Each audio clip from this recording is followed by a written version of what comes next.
Our immune systems are beautifully complicated. They've evolved through our entire evolutionary history to be as robust as possible in the war against bacteria, viruses, and other forms of pathogens. When our immune system comes into contact with a pathogen, it triggers an inflammatory response, an alarm to excite and draw in more immune cells, to ramp production of useful proteins, and to fight off the invader. For the most part, this makes inflammation useful. It helps coordinate and rid our bodies of unwanted guests effectively.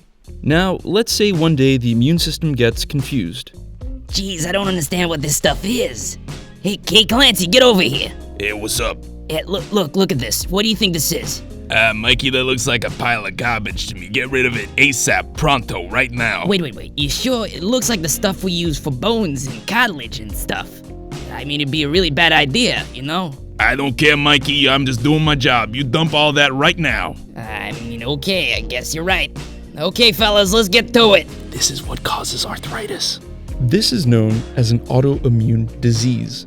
It is when the immune system confuses something natural in the body as an invader, then attacks and attempts to destroy it. In the case of rheumatoid arthritis, the immune system attacks joints. This causes inflammation around those perfectly useful joints, mobilizing and activating more immune cells, causing more harm. It is why in most cases of autoimmune disease, the medication and aim is to suppress this unwanted activation of the immune system. Diabetes, MS, psoriasis are all forms of autoimmune disease. The list goes on. This is where the Wim Hof Method comes in. Someone suffering from chronic inflammation can use the method to manage this unwanted inflammation and suppress an overactive immune system. This was conclusively shown with the Radboud study, but even more recently, with a new study attempting to integrate the Wim Hof Method as an add-on therapy for people already suffering from an autoimmune disease, axial spondyloarthritis. Okay, so we need more background on this. Okay, time to bring in the bones. Yeah, no, not those bones. The other, yeah, there we go. Thank you. This is your spine.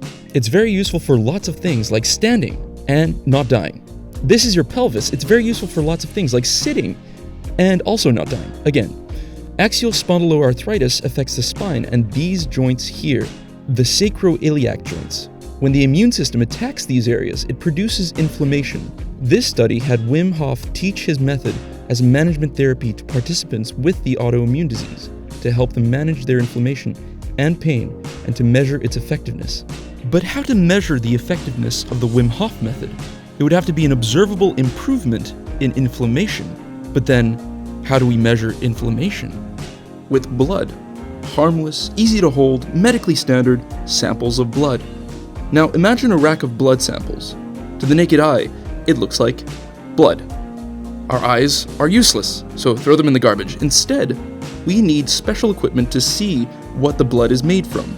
With this, we will be able to detect the many proteins and cells floating in the blood. Some of these proteins are clear signs of inflammation. Proteins such as C-reactive protein and calprotectin. C-reactive protein is a beautiful pentagonal-looking protein excreted by the liver when the immune system is inflamed, which makes it a reliable biomarker when measuring inflammation, especially in the case of axial spondyloarthritis. The more C-reactive protein, the more inflammation, typically. We also have calprotectin. It doesn't have a nice shape like a pentagon and looks more like someone dropped a bowl of spaghetti, but still, it is a useful bowl of spaghetti, especially when measuring inflammation. Using a sample of blood and finding all these proteins can help us accurately estimate the inflammation a person could be experiencing. We take, for instance, C-reactive protein and observe how many milligrams is present per liter of blood. If the number rises, we can clearly see that there is more inflammation. But the study is aimed to lower these proteins, to provide an alternative to people already suffering from axial spondyloarthritis to manage their inflammation and pain. The question is, did it work? For 8 weeks, a participant would perform the method mostly by themselves, sometimes in groups, undertaking a regimen of cold showers, the Wim Hof Method breathing, and meditation. A sample of blood was collected before the training, and then compared to a sample taken after the training, on the 8th week. And the result was, well, it was powerful. C-reactive protein was significantly lower, and this was very important because it was the primary inflammatory indicator used by the study. Calprotectin was also lower. these inflammatory markers were successfully lowered. Alongside this, a series of questionnaires and surveys were tracking the progress of the participants, 2 specifically for their axial spondyloarthritis, and a few for general health and quality of life. The great news is, they all showed improvement. So both the biomarkers of inflammation like CRP and calprotectin reduced, and the general reported health of the participants improved.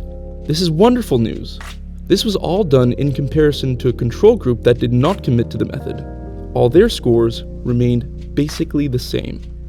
To wrap up, this study was unique in that it gave people already suffering from a mild form of axial spondyloarthritis the ability to manage it using the method with real, measurable results. There's obviously something poetic here to be said about being in control and not letting the disease control you, taking your life in your own hands to the best of your ability, despite its shortcomings, and turning it into something beautiful for yourself and for others. Happy, strong, and healthy. Thanks for listening. We'll see you next time.